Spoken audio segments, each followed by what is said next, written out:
อันพระคุณแม่นับคะนาเกินกว่าอยากหาไหน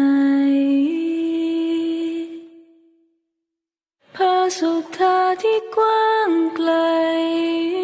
ยังไม่เท่าแม่นี้รวมแผ่นฟ้ามหานาทีพระคุณแม่นี้มากเสียยิ่งกว่า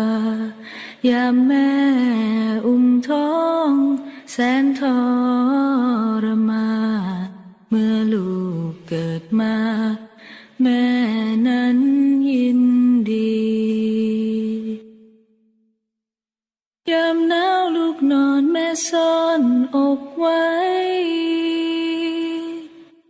ยามร้อนผิวกายแม่ใช้พัดวี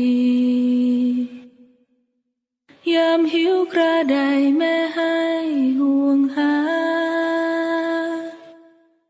ป้อนน้ำข้าวปลาลูกแสนเปรมปรี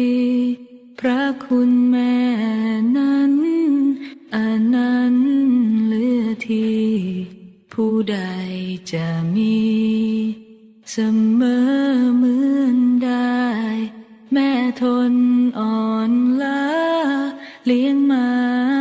จนใหญ่แม่ยอมเหนื่อยกายหาเงินส่งเสียให้เรียนจงอย่าลืมคิดทดแทนคุณท่านก่อนบรรปลาย